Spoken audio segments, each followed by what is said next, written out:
And we start this bulletin off with some breaking news coming in. The Minister of Police, Nkosinathi Nhleko, is worried about the rising number of killings reportedly linked to politics. The police minister has set up a multidisciplinary task team to counter these killings. The task team will investigate the killings and, where possible, prevent the killings from happening. The team will be made up of members of the SAPS from different units, including crime intelligence, detectives, hawks, and other specialized units like forensics. The police minister has also called upon all members of the public or political parties who have information on the killings to make the same available to the police so that these can be investigated quickly and thoroughly. And joining us for more on this story is Musa Zondi, who's the spokesperson for the police ministry. Thank you so much for joining us here on Prime on ANN7. The task team has been set up to reduce, or rather prevent, these political killings. How exactly will they go about doing this, and who is involved exactly? Well, good evening, and good evening to the viewers. Well, what has happened is that in the past few months, there have been a number of reports of people who have died. And there has been an insinuation that it is linked to politics. We all know that we are moving towards elections on August 3. So in a responsible way, the minister has said, if really indeed these are linked to politics, we need to nip it in the bud. So he has then asked the acting national commissioner to ensure that there is this task team, this multidisciplinary task team. What it will do is that it will obviously investigate the killings that have happened, but also using intelligence will try and ensure that where there are people planning this is stopped before it happens.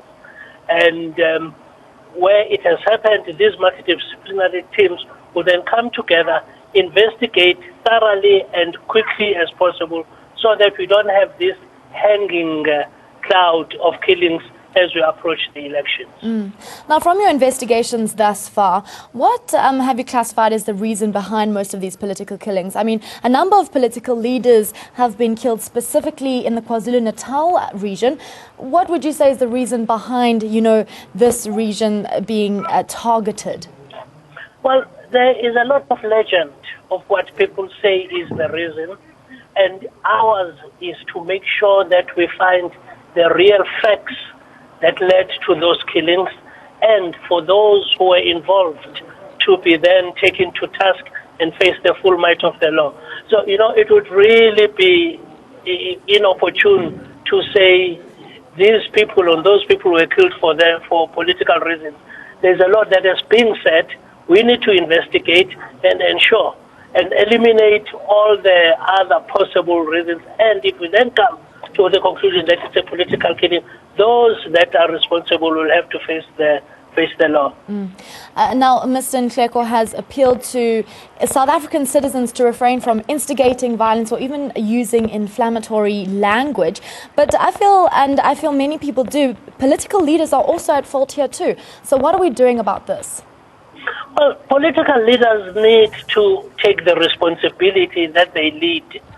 And if you lead, some of the things that you say may be misinterpreted by your followers. So what they say is important.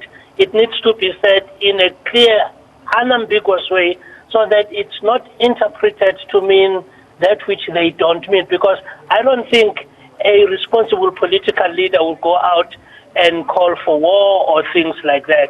So the minister is basically saying those political leaders, they need to take the responsibility of leading to the fullest and be careful of the language that they are using, because the language that we use can instigate, can cause people to want to do things that ordinarily should not be acceptable in a democracy.